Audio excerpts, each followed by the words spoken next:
Zero fees embedded systems scholarship test ద్వారా 100% free seat సాధించండి. దృష్టిలో పెట్టుకుంటే ఏది బెటర్ ప్లానింగ్ అవుతుంది, ఫైనాన్షియల్గా చూసుకున్నప్పటికీ లేకపోతే ఇన్వెస్ట్మెంట్ పరంగా ప్లాట్లు బెటరా లేకుంటే అపార్ట్మెంట్లో ఫ్లాట్ బెటరా, ఏది మనకి ఫ్యూచర్లో లాభకరంగా ఉంటుంది? ఇదే ప్రతి ఒక్కరిని తొలిచే ప్రశ్న. దాని గురించి మనం మాట్లాడుకుందాం. మనతో పాటుగా ఉన్నారు సర్టిఫైడ్ ఫైనాన్షియల్ ప్లానర్ రాంప్రసాద్ గారు. రాంప్రసాద్ గారు నమస్కారం అండి. నమస్తే మేడం. సో యూజువల్గా ప్రతి ఒక్కరికి, నాట్ ఓన్లీ మధ్యతరగతి కావచ్చు, దిగువ మధ్యతరగతి, ఎగువ మధ్యతరగతి, ప్రతి ఒక్కరికి ఉండే డౌట్, దేంట్లో ఇన్వెస్ట్ చేసుకోవాలి, ప్లాటా ఫ్లాటా, ఏం చెప్తారు మీరు? అసలు మీ ఒపీనియన్ ఏంటి చెప్పండి ముందుగా. సో యూజువల్గానే ఉండేది ఏంటంటే ప్లాట్ అంటే మనకు ఉంటుంది ఎప్పటికైనా తరతరాలుగా ఉండే ఒక ఆస్తి అంటారు. ఫ్లాట్ అంటేనేమో దానికి డిప్రిషియేషన్ వాల్యూ ఉంటుంది. 25-30 ఏళ్ళు దాటిన తర్వాత ఇంకా దాన్ని రీసేల్ వాల్యూ అనేది కూడా ఉండదు. మళ్ళీ మనం దాని మీద ఇన్వెస్ట్ ఎంత చేసినప్పటికి కూడా రిటర్న్లు మనకు రావు అనేది ఒక షెల్టర్ కోసం తీసుకుంటున్నాను అన్నది తప్ప. ఇంకా కారణం ఏంటి అపార్ట్మెంట్ పెరగకపోవడానికి? ఇంకా ఎందుకు పెరగదు అనేది. సో మనం లోన్లు కడుతూ ఉన్నాం, బ్యాంకర్ దగ్గర లోన్ తీసుకుంటున్నాం, ఎవ్రీ మంత్ మళ్ళీ మనమే పే చేయాల్సి వస్తుంది.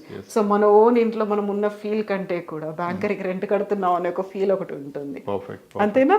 అవునండి. ఇంకా ఇంకా చాలా ఉన్నాయి అబ్జెక్షన్స్, చాలా ఉంటాయి యూజువల్గా. అందుకే మనకి ఎందులో ఇన్వెస్ట్ చేయాలి అంటే మేజర్ అబ్జెక్షన్స్ ఒక 4-5 తీసుకుంటే, ఫస్ట్ థింగ్ అపార్ట్మెంట్ డిప్రిషియేషన్ అనేది అందరూ దానికి జాయిన్ వర్డ్ అయిపోయింది. అపార్ట్మెంట్ అంటే డిప్రిషియేషన్ డిప్రిషియేషన్ దానికి లైఫ్ ఉండదు. Okay, perfect. డిప్రిషియేషన్ ఒకటి. నెక్స్ట్ లోన్ తీసుకుంటే ఇంట్రెస్ట్ ఎక్కువ కట్టేస్తాం. సెకండ్ది. థర్డ్, అపార్ట్మెంట్లో మీకు ల్యాండ్ షేర్ చాలా తక్కువ వస్తుంది, ల్యాండ్ కొంటే పెరుగుతుంది కదా, రిపేర్లు వస్తాయి, పాత్ అయితే ఎవరో కొనరు, ఇవే కదా, దాని లైఫ్ స్పాన్ అయిపోద్ది, మళ్ళీ కట్టాల్సి వస్తుంది. ఇవన్నీ అబ్జెక్షన్స్. అందరు ఇవే చెప్తున్నారు, కానీ రియాలిటీ చెక్ చేస్తే ఇట్ ఇస్ ఎంటైర్లీ డిఫరెంట్. ఒక ప్లాట్ కన్నా, ఒక స్థలం కొన్న దానికన్నా ఒక అపార్ట్మెంట్ కొనడం చాలా రెట్లు బెటర్. ఎలా అంటే, ఫస్ట్ ఆఫ్ ఆల్ ఇప్పుడు అందరూ అన్నారు కదా, కాస్త పేషెన్స్గా, అంటే ఇన్నాళ్ళు అదే విన్నాం కాబట్టి నమ్ముతున్నాం. వి కాంట్ డినే, ఫిక్స్ అయిపోయాం. అందరూ చెప్పింది మనం నమ్ముతున్నాం. మనం ఎప్పుడైనా వెరిఫై చేసామా? నేను ఫస్ట్ రిక్వెస్ట్ చేసేది, మీరు బిఫోర్ మేకింగ్ ది స్టేట్మెంట్ అపార్ట్మెంట్కి డిప్రిషియేషన్ ఉంటుంది అన్నారు కదా, ఒక్క అపార్ట్మెంట్ డిప్రిషియేట్ అయింది హైదరాబాద్లో చూపించగలుగుతారా? ఒక 20 years బ్యాక్ 30 years బ్యాక్ కొనింది. ఓకే, అసలు ప్రతి ఒక్కరు ఇప్పుడు ఈ స్టేట్మెంట్కి జడ్జిమెంట్కి వచ్చింది ఎవరంటే, ఒకటి ఇంతవరకు కొననోళ్ళు ఒకళ్ళు వచ్చేసారు, రావడం వల్ల వాళ్ళ భవిష్యత్తుని వాళ్ళు ఇబ్బందులు పెడుతున్నారు. ఇంకోటి కొన్న వాళ్ళు కూడా ఇదే స్టేట్మెంట్ ఇస్తున్నారు. 10 ఏళ్ల క్రితం, 20 ఏళ్ల క్రితం, 30 ఏళ్ల క్రితం హైదరాబాద్లో అపార్ట్మెంట్ కొన్నోళ్ళు చాలామంది ఉన్నారు ఈరోజు హైదరాబాద్. వీళ్ళందరూ కూడా ఈ స్టేట్మెంట్ ఇస్తున్నారు. అది చాలా బాధాకరం. అసలు ఫస్ట్ నేను రిక్వెస్ట్ చేసేది ఏంటంటే, ఎవరైనా హైదరాబాద్లో ఒక 20 years బ్యాక్ ఫ్లాట్ కొంటే ఆ రోజు ప్రైస్ ఎంత ఉండేది మేడం? ఇప్పుడు హార్డ్లీ ఒక 30-40 లక్షల్లో ట్రిపుల్ బెడ్రూమ్ ఫ్లాటే వచ్చేది. 20 ఏళ్ల క్రితం 30-40 చాలా ఎక్కువ. 2004లో నేను చెప్తాను ఎగ్జాంపుల్, 2004-05లో అప్సిగూడ స్ట్రీట్ నెంబర్ 8 ఒకటి అప్పుడు బాగా కన్స్ట్రక్షన్స్ అయినాయి. 2004 నుంచి చేసి 5లో హ్యాండ్ ఓవర్ చేశారు. ఆ రోజు అక్కడ ఏ ఫ్లాట్ కూడా మీకు 6 లక్షలకు మించి లేదు రేటు. 6 లక్షలకు మించి రేట్ లేదు. కొన్నోళ్ళు ఎవరు ఉంటే కామెంట్స్లో పెట్టచ్చు. అందరూ వాళ్ళ యొక్క ఎక్స్పీరియన్స్ని కామెంట్స్లో పోస్ట్ చేస్తే విషయం అర్థమవుద్ది, కంక్లూజన్కి రాకుండా. ఇప్పుడు దాన్ని డిసైడ్ చేస్తుంది ఎవరు? దాన్ని ఎక్స్పీరియన్స్ అయిన వాళ్ళు. కొనని వాళ్ళు చెప్పకూడదు కదా. కొన్ని దాంట్లో ఉన్నవాళ్ళు 20 ఏళ్ళుగా 30 ఏళ్ళుగా చెప్తే అది ఫైనల్ కదా. ఇప్పుడు అప్సిగూడ స్ట్రీట్ నెంబర్ 8లో అన్ని అపార్ట్మెంట్స్ ఆ రోజు వెలిసాయి 2004-05 మధ్యలో. గట్టిగా అంటే 6 నుంచి 7-8 లక్షలు ఆ రోజు. ఈరోజు ఎంతకు వస్తుంది అపార్ట్మెంట్? ఇప్పటికి 19-20 ఏళ్ళు అయింది కదా. ఇప్పుడు ఎంతకు రావచ్చు అపార్ట్మెంట్ చెప్పండి మీరు, మీ అంచనాలో చెప్పండి, ఎంతకు రావచ్చు? 1300 ఎస్ఎఫ్టీ ఉంది అప్సిగూడ స్ట్రీట్ నెంబర్ 8లో, విచ్ ఈస్ 20 years ఓల్డ్. ఇప్పుడు ఎంతకు వస్తుంది మనం కొనాలంటే, ఒక వ్యక్తి అమ్మాలంటే? మినిమం 50-60 lakhs అయినా ఉంటుంది కదా. ఎస్ కదా, ఆల్మోస్ట్ 10 times పెరిగింది. మరి డిప్రిషియేషన్ ఎక్కడ మారుతున్నారు? కాకుంటే డిప్రిషియేషన్ అనగానే ఎందుకని గుర్తు? అసలు డిప్రిషియేషన్ రాంగ్ వర్డ్ చెప్పేసారు, అది నమ్ముతున్నాం. ఫిక్స్ అయిపోయి డిప్రిషియేషన్ అంటే తగ్గడం కదండి. ఎక్కడ తగ్గింది? అసలు ఏదైనా ఒక్క అపార్ట్మెంట్ ఏమన్నా 10లో 1 ఏదైనా చెప్తారు, అది కూడా షార్ట్ ట్రెండ్లో 6 years అయింది మాది పెరగలేదు, 10 years అయింది కొన రేటు కమ్మని చెప్పేది 100లో 1 కానీ 95 మంది వాళ్ళ ఎక్స్పీరియన్స్ ఏంటంటే, ఒక అపార్ట్మెంట్ కొన్న వ్యక్తికి నా స్టేట్మెంట్ ఏంటంటే, మీరు ఒక అపార్ట్మెంట్ ఫ్లాట్ కొంటే అది ప్రతి 10 ఏళ్ళకి దాని ధర రెట్టింపు అవుతుంది. ప్రతి 10 ఏళ్ళకి, అది కూడా చాలా లోయర్ సైడ్ చెప్తున్నాను నేను. ఇప్పుడు అప్సిగూడ స్ట్రీట్ నెంబర్ 8 ఇది ఆ రోజు 8 లక్షలు వేసుకోండి మీరు. ఫస్ట్ 10 ఇయర్స్లో డబ్బులు అంటే 16 లక్షలు అవ్వాలి, మళ్ళీ 10 ఇయర్స్లో డబ్బులు అంటే 32 లక్షలు అవ్వాలి. మరి ఇప్పుడు 60 లక్షలు 50 లక్షలు మీరే చెప్పారు కదా, ఎక్కడుంది డిప్రిషియేషన్? సో ఇక్కడ ప్రూవ్ అయిపోయింది డిప్రిషియేషన్ లేదు. ఎవరినైనా అంటే ప్రాబ్లం ఏంటంటే ఇప్పుడు వరకు కొన్నోళ్ళు కామెంట్స్ పెడుతున్నారు కంక్లూజన్, కానీ ఇప్పుడు ఎక్స్పీరియన్స్ ఉన్న వాళ్ళు వాళ్ళ ఎక్స్పీరియన్స్ షేర్ చేస్తే మనకు విషయం తేలిపోతుంది. అలానే అంటారు. ఇప్పుడు నా దగ్గరకు వచ్చిన చాలామంది క్లయింట్స్ డిప్రిషియేషన్ అంటారు. సార్ మీరు ఎప్పుడు కొన్నారు? సార్ మేము 2006లో కొన్నాం. ఎంత కొన్నారు? సార్ మేము 11 lakhs కొన్నాం. ఇప్పుడు ఎంత వస్తుంది? 75 lakhs అమ్మారు సార్ మొన్న. మరి కళ్ళ ముందు కనిపిస్తుంది. డిప్రిషియేషన్ ఎక్కడ ఉంది అంటే అందరూ అలాగే అంటారు కదా సార్, ల్యాండ్ అయితే ఎక్కువ పెరుగుతుంది, ల్యాండ్ షేర్ తక్కువ వస్తుంది అని. అసలు మీరు అపార్ట్మెంట్లో అందరి లాజిక్ ఏంటంటే, రాంగ్ లాజిక్ ఏంటంటే, మీకు స్థలం కొంతే వస్తుంది, మీరు కొంటున్న ₹1,00,00,000 స్థలానికి 30 లక్షలు పోతే 70 లక్షలు కన్స్ట్రక్షన్కే పోతుంది, ఈ కన్స్ట్రక్షన్కి వాల్యూ తగ్గుతుంది కదా గోయింగ్ ఫార్వర్డ్ అన్నారు. ఎందుకు మీరు సపరేట్ చేస్తున్నారు? మీరు అమ్మితే యాజ్ అన్ అపార్ట్మెంట్ ఫ్లాట్గా అమ్ముతున్నారా, స్థలం గోడలు విడగొట్టి అమ్ముతున్నారా? అపార్ట్మెంట్ ఫ్లాట్గానే కదా అమ్ముతున్నాం. యాజ్ అ ఫ్లాట్గా మీరు ఎంత కొన్నారు, యాజ్ అ ఫ్లాట్గా ఎంత వస్తుంది? ఇది మొదటి point. Next point, second hand flats ఎవరు కొంటారంటారు. అవును, అసలు విషయం ఏంటంటే సెకండ్ హ్యాండ్ ఫ్లాట్స్ ఎవరు అమ్మరు. నేను చాలామంది నన్ను కలిసిన వాళ్ళు 93, 94లో హైదరాబాద్లో టిపికల్గా బెస్ట్ ఆఫ్ ది బిల్డింగ్స్ కొనింది 3 లక్షలకి. 3 లక్షలు కొన్నారు 93, 94 టైంలో ఒక అపార్ట్మెంట్ ఫ్లాట్ ఇన్ హైదరాబాద్. ఎవరైనా ఒప్పుకుంటారు ఈ మాట, అప్పుడు కొన్నోళ్ళు. అవన్నీ ఈ రోజుకి అలాగే ఉన్నాయి. ఈరోజు ఎంత రేట్ నడుస్తుంది వాటిది? అమ్మితే 60, 70, 80 లక్షలు నడుస్తుంది ఈ రోజుకిను. 30 ఏళ్ళు గడిచిపోయింది. ఈరోజు నేను అంటాను, సార్ మీరు 3 లక్షలు కొన్నారు, 80, 90 లక్షలు వస్తుంది, ఇంకా ఎందుకంటే దాన్ని అలా ఉంచి రెంట్కి ఇస్తారు, వీళ్ళు ఇంకోటి కొని మూవ్ అయిపోయారు, అన్ని రోజులు ఎవరు ఉండరు ఒక దగ్గర, అప్గ్రేడ్ అవుతారు కదా అంటే, లేదు రామప్రసాద్ అమ్మని అంటారు. ఎందుకు సార్ అమ్మొచ్చు కదా, అవి వచ్చి 25,000, 30,000 రెంట్ ఎందుకు, దాన్ని ఎఫ్డీలు వేసుకుని నెలకు 40,000 వస్తుంది, అమ్మేసేయండి అంటే అమ్మరు. ఎందుకంటే ఒక లాజిక్ ఆలోచించండి రామప్రసాద్ గారు, మేము ఆ రోజు కొన్నది 3 లక్షలు, ఈరోజు మాకు అద్దె వస్తుందండి 3.5 లక్షలు. డిప్రిషియేషన్ అంటున్నారు.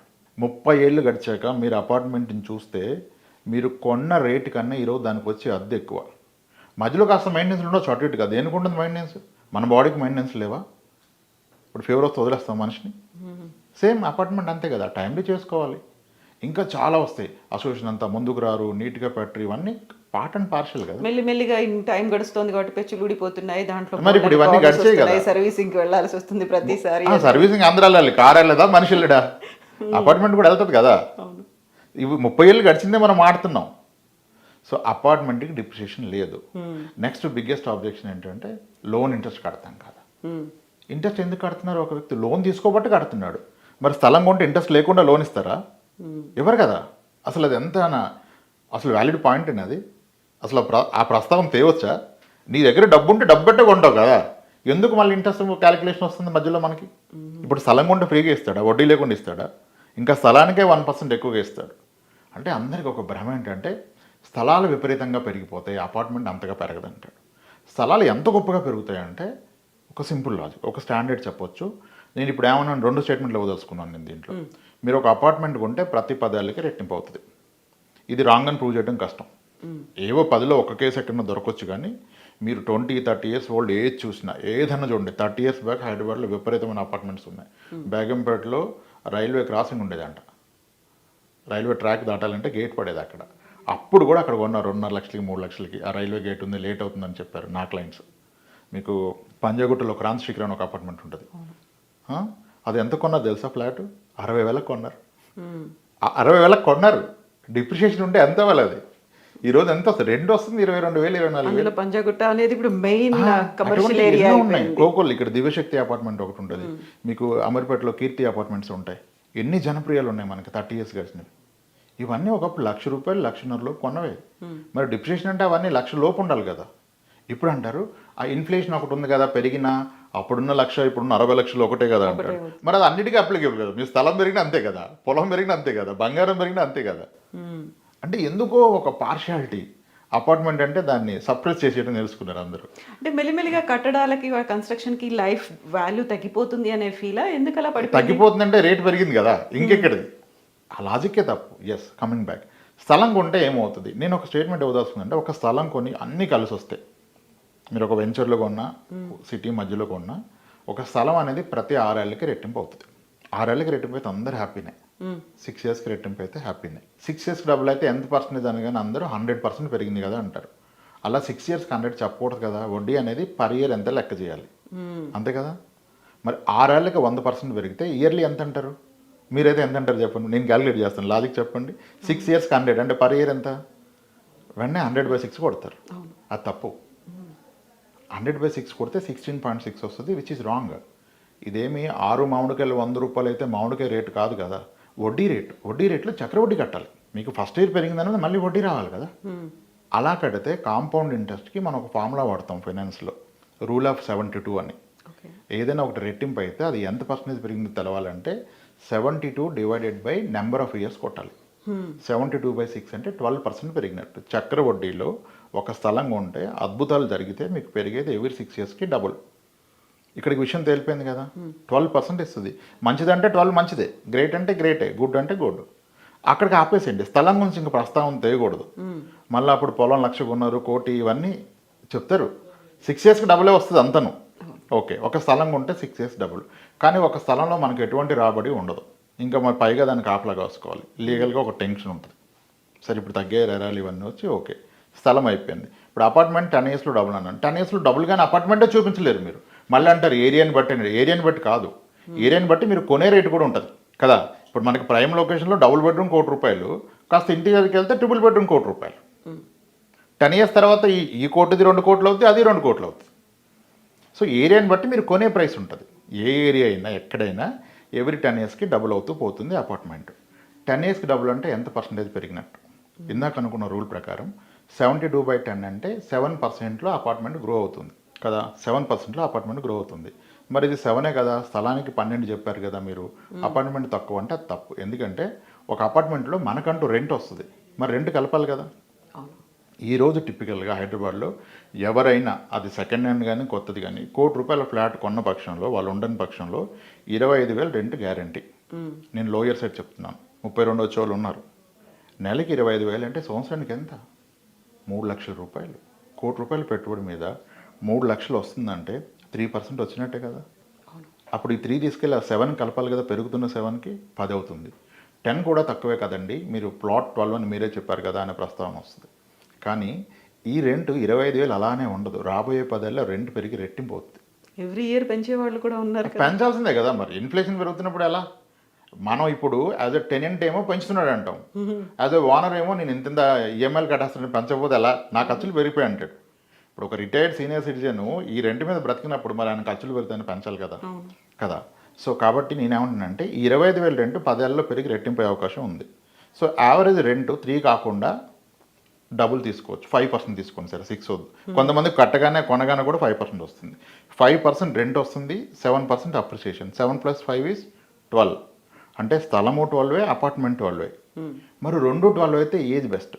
డెఫినెట్గా అపార్ట్మెంట్ బెస్ట్. ఎందుకంటే ఇప్పుడు ఒక వ్యక్తి ₹1,00,00,000 పెట్టి ఒక ప్లాట్ కొన్నారండి, ఇంకో వ్యక్తి ₹1,00,00,000 పెట్టి అపార్ట్మెంట్ కొన్నాడు. వీళ్ళిద్దరు ఇన్వెస్ట్మెంట్ కొరకు కొన్నారు. మొదటి ఇల్లు ఉన్నాయి, సొంత ఇల్లు ఉన్నాయి, లోన్ ఉందో అయిపోయిందో పక్కన పెడితే ఇప్పుడు ఇద్దరి దగ్గర కోటి ఉంది, బోనస్ వచ్చింది, ఏదో డబ్బులు వచ్చాయి, కోటి పెట్టుకున్నారు. ₹1,00,00,000 స్థలం కొన్న వ్యక్తికి ఏమొస్తుంది? ఏమీ రాదు. ఏదైనా లీగల్ ఇష్యూ వస్తే హార్ట్ అటాక్ వస్తుంది, బీపీ వస్తుంది, అంతే, ఇంకేం రాదు. అపార్ట్మెంట్లో లీగల్ ఇష్యూ వచ్చే అవకాశం చాలా తక్కువ, అసలు రాదు. ఇప్పుడు ఏదో కొంతగా నడుస్తుంది కానీ అది వదిలేస్తే లేదు కదా. ₹1,00,00,000 అపార్ట్మెంట్ కొన్న పక్షంలో మీకు నెలకి 25,000 వస్తుందిగా. ఒక పిల్లోడు ఫీజు కట్టచ్చు కదండి. 3,00,000 అద్భుతమైన స్కూల్లో సీట్ వస్తుంది కదా. అండ్ ఈ స్కూల్ ఫీజు పెరుగుతుంది, అలానే అపార్ట్మెంట్ రెంట్ పెరుగుతుంది. అంటే మీ పిల్లోడిని +2 వరకు చదివిస్తుంది ఒక అపార్ట్మెంట్. ₹1,00,00,000 పెట్టుకొని ఆ అద్దెని కనుక మీ అబ్బాయి చదువుకో పాప చదువుకో అటాచ్ చేస్తే చదివిస్తుంది. తీరా హైయర్ ఎడ్యుకేషన్ వచ్చాక ఒక మంచి ప్రీమియర్ ఇన్స్టిట్యూట్కి వెళ్తాడు అంటే ఈరోజు ఒక 30 లక్షలు, ఒక 18 ఏళ్ళ తర్వాత ప్రాబ్లీ అదొక ₹1,20,00,000, ₹1,50,00,000 అవుద్ది. అప్పటికెళ్ళి మీ అపార్ట్మెంట్ కూడా అంతకంటే చాలా ఎక్కువ అయిపోద్ది కదా, 2 కోట్లు అయిపోద్ది కదా. 10 ఇయర్స్కి డబ్బులు అనుకున్నాం కదా. ఇప్పుడు ₹1,00,00,000 కొంటే 10 ఇయర్స్కి 2 కోట్లు, 20 ఇయర్స్కి 4 కోట్లు. ఇప్పుడు నమ్మరు, అంత అవ్వదు, ఇంకా పీక్ అంటారు. ప్రతిసారి ఇలానే అనుకున్నారు. 93లో 3 లక్షలు కొన్న వ్యక్తి ₹1,00,00,000 వద్దనుకున్నాడా? 50 లక్షలు ఊహించాడా? ఎవరు ఊహించలేదు కదా. సో ఇది పెరుగుతుంది, ఒక పిల్లని చదివిస్తుంది. కావాలంటే హైయర్ ఎడ్యుకేషన్ కూడా మీకు దీన్ని అమ్మని తీసుకోవచ్చు కావాలంటే, కాంట్రవర్ట్ సినారియో. లేదంటే దీన్ని ప్లడ్ చేసి ఎడ్యుకేషన్ లోన్ తీసుకోవచ్చు. ఒక స్థలం మీద రాదు లోన్, ఒక అపార్ట్మెంట్ ఫ్లాట్ మీద వస్తుంది. ఇప్పుడు ఒక వ్యక్తి పూర్తి డబ్బులతో కనుక ఒక అపార్ట్మెంట్ ఫ్లాట్ కొంటే రేపు ఇతనికి ఇబ్బంది వచ్చి ఒక ఇన్కమ్ ఆగిపోయింది, ఇది ఒక ఇన్కమ్ లాగా పనిచేస్తుంది, ఇది భరోసా ఇస్తుంది. ఒక స్థలం ఇవ్వదు కదా. అసలు అపార్ట్మెంట్ డిప్రిషియేషన్ లేదు, కానీ దీన్ని చాలా బలంగా నమ్ముతున్నారు. అది ప్రాబ్లం. ప్రూఫ్స్ అంటే ఎక్కడా లేవు. లొకేషన్ స్పెసిఫిక్ కాదు, లొకేషన్ బట్టి మీరు కొనే ప్రైస్ కూడా ఉంది. రిలేటివ్ గ్రోత్ చూసుకోవాలి మీరు. ల్యాండ్ తక్కువ వస్తేనే చాలా రాంగ్ ప్రస్తావన కదా. ల్యాండ్తో ఏం సంబంధం, మీరు అమ్ముతున్నారు కదా. ఇప్పుడు ఉన్నాయి కదా 30 ఏళ్ళ క్రితం కట్టిన అపార్ట్మెంట్స్, ఎంత ఓల్డ్ అయినా ప్రతి 10 ఇయర్స్కి పెరుగుతూనే పోతుంది. మళ్ళీ ఇంకొస్తాయి, కూలిపోతే మళ్ళీ కట్టుకోవాలి, అందరూ ముందుకు రారు, ఎన్నుకూలే కదా. ఆ రోజు కూడా మీ ల్యాండ్ అన్నది కూడా ఒక లాజిక్, అది కూడా పెరుగుతుంది కదా. అలా చూసినా మీరు కొన్నదానికి ప్రతి 10 ఏళ్ళకి డబుల్ అవుతూనే పోతుందండి. అసలు అపార్ట్మెంట్ డిప్రిషియేషన్ లేదండి. దీన్ని గట్టిగా ఎక్కించేస్తారు, అందరు నమ్మేస్తున్నారు. ఒక అపార్ట్మెంట్ కొన్నోడే చాలా ధైర్యంగా కాన్ఫిడెంట్గా జీవితాన్ని కొనసాగించగలుగుతాడు. స్థలం కొన్నోళ్ళు కొనసాగించలేరు. ఇంకోటి, ఒక స్థలం కనుక మీరు రేపటి రోజు అమ్మితే మీకు ఆ ప్రొసీడింగ్స్ అంతా వైట్ రావు, క్యాష్ ట్రాన్సాక్షన్ ఇన్వాల్వ్ అవుతుంది. ఆ క్యాష్ని ఎలా ట్యాకిల్ చేస్తారు? క్యాష్తో పిల్లోడు ఫీజు కట్టగలమా? తీసుకుంటారా కాలేజీ వాళ్ళు? తీసుకోరు కదా. ఒక కారు కొనగలమా 30 లక్షలు క్యాష్ ఇచ్చి? కొనలేం కదా. మరి ఏం చేయగలం? ఒక మంచి బిల్డర్ కూడా తీసుకోడు క్యాష్ మన దగ్గర. అంటే అది పనికిరాంది అయిపోతుంది. సో ఎవరికైతే హార్డ్ క్యాష్ ఉంది, వాళ్ళకి ట్యాక్సులు కట్టలేదు, వాళ్ళు స్థలాలు కొనుక్కుంటే ఓకే. కానీ 30% ట్యాక్స్ కట్టిన వ్యక్తి స్థలం కొనడం అంత కరెక్ట్ కాదని నా అభిప్రాయం. దాని చివరేంటో కూడా చూడాలి కదా. అది అంత రోజులు చూసుకోవాలి. ఎండ్ రిజల్ట్ ఏంటి? వాడతాను అంటాడు, ఎడ్యుకేషన్కి వాడతాను. ఎడ్యుకేషన్కి ఎలా వాడతావు? నువ్వు అమ్మితే నీకు వైట్ ఇస్తున్నారా? మరి అది కాలేజ్ అతను తీసుకున్నప్పుడు ఎలా వాడతారు మీరు? ఇవన్నీ ఒకసారి పరిగణలోకి తీసుకోవాలా. అసలు ఆ 20 ఏళ్ళు ఉన్న అతని ఎక్స్పీరియన్స్ తెలుసుకోండి కదా మీరు. అతను కూడా తప్పే చెప్తున్నాడు. బ్యాడ్ లక్ ఏంటంటే అపార్ట్మెంట్ తగ్గిపోద్దని. కానీ మీరు ఎంత కొన్నారు, ఇప్పుడు ఎంత అంటే అరే చాలా పెరిగింది, అలా అనుకోలేదని చాలామంది చెప్పారు. అపార్ట్మెంట్కి డిప్రిషియేషన్ లేదు. ఎస్ ఉంటాయి, చిన్న చిన్న మైనర్ రిపేర్లు, మెయింటెనెన్స్లు ఉంటాయి. కానీ ఒక స్థలానికన్నా అపార్ట్మెంట్ బెస్ట్. ఇంకోటి, సెకండ్ హ్యాండ్ అపార్ట్మెంట్ ఎవరు కొంటారు అంటారు. నిజానికి సెకండ్ హ్యాండ్ అపార్ట్మెంట్ ఎవరు అమరు. ఈరోజు మన దగ్గర ఒక 20 crores ఉంటే మీ దగ్గర, నా దగ్గర కొత్త ఫ్లాట్స్ ఈవినింగ్ కల్లా ఒక 10 కొనగలుగుతాం. రెడీగా ఉన్నారు కదా, ఆఫీస్కి వెళ్తే సైన్ పెడితే ఇచ్చేస్తారు. సెకండ్ హ్యాండ్ ఎక్కడికి దొరుకుతాయేమో చూద్దాం, అన్ని కొనగలుగుతామా? అసలు ఎవరున్నారు సెల్లర్ కదా. అది సో అపార్ట్మెంట్ డిప్రిషియేషన్ లేదు, లేదంటే లేదు. కాస్త పేషెన్స్గా ఓపిక్గా విషయాన్ని అర్థం చేసుకోవాలి. అందరూ చెప్తున్నారని నమ్మొద్దు. అందరు చెప్తున్నారని అదే చెప్తున్నారు, చెప్తున్నారు. ఎత్తిపోతల పథకాలు అయిపోయినాయి ఇవన్నీ. చెప్పడం అనేది ఎత్తిపోతల పథకం. ఇటు పోచింది తీసి అటు పోస్తున్నారు, అదే యాస్టేజ్గా. కాస్త టైం చేస్తే అర్థమవుద్ది. అపార్ట్మెంట్ డిప్రిషియేషన్ లేదు. మీరు కనుక పెట్టుబడి పరంగా మీకు బాధ్యతలు ఉండి ఒక ఇన్కమ్ కావాలంటే అపార్ట్మెంటే ఇస్తుంది కదా ఇన్కమ్. స్థలం ఇన్కమ్ అవ్వదు. ఎంత పెరిగినా అమ్మిందాక నీకు 10 రూపాయలు లేదు దాంట్లో. అంత పెద్ద మొత్తం ఎందుకు బ్లాక్ చేస్తారు? ఇంకా లోన్ ప్రస్తావనే తప్పు కదా. అది కొన్న లోన్లో కొంటే వడ్డీ కట్టాల్సింది, ఇది కొన్నా కట్టాల్సిందే. సో అపార్ట్మెంట్ కొనుక్కోవటం ఉత్తమం అండి. సో గట్టిగా గుర్తుపెట్టుకోవాల్సినటువంటి అంశం ఇది. ఆలోచించి నమ్మొద్దు, క్రాస్ చెక్ చేయండి. 20 ఏళ్ల క్రితం 30 ఏళ్ల క్రితం కోకోలలో అపార్ట్మెంట్స్ ఉన్నాయి హైదరాబాద్లో. ఎక్కడైనా సరే. నిన్న మాట్లాడుతున్నాను, అతను అంతే అపార్ట్మెంట్ తగ్గిపోద్ది అన్నాడు. అక్కడ ఏదో అమరావతి ఏదో అపార్ట్మెంట్ చెప్పాడు. అది ఓల్డెస్ట్ సార్ మా సిటీలో, మా టౌన్లో అన్నారు. అది 22 ఏళ్ళు అయింది అన్నారు. అప్పుడు ఎంత అంటే అప్పుడు ఎంత సార్ 3 లక్షలు సార్ అన్నాడు. ఇప్పుడు ఎంత అంటే ఇప్పుడు 50 లక్షలు మినిమం సార్ అన్నాడు. మరి ఎలా సార్ డిప్రిషియేట్ అవుద్ది అంటారు? ప్రతి దగ్గర అంతే. వైజాగ్లో వాళ్ళు అలాగే అంటారు. ఆర్కే బీచ్లో అపార్ట్మెంట్స్ 93లో 3 లక్షలు కొన్నారు ఒక్కొక్కరు. ఇప్పుడు 1,40,00,000 నడుస్తుంది, 40,000 అద్దె వస్తుంది, 30,000 అద్దె వస్తుంది. డిప్రిషియేషన్ అంటారు. సో అన్ని చోట్ల ఇదే, ఇంకా అన్ని చోట్ల ఇదే. నేను అనేది 10 years డబుల్, కానీ నిజానికి అంతకన్నా చాలా ఎక్కువ పెరుగుతుంది. నేను లోయర్ సైడ్ చెప్తున్నాను 10 years డబుల్ అని, కానీ నిజానికి చాలా చోట్ల 6-7 yearsకి డబుల్ అయిపోయినాయి ఉన్నాయి. ఆ ఎక్కువ పెరిగింది రిపేర్లకు వేసుకుంటే సరిపోయి. సో అపార్ట్మెంట్ డిప్రిషియేషన్ లేదు మేడం. ఎస్ అండి, thank you so much Ram Prasad గారు ఫర్ ఒక వాల్యుబుల్ సజెషన్ కోసం. Thank you. థ్యాంక్స్.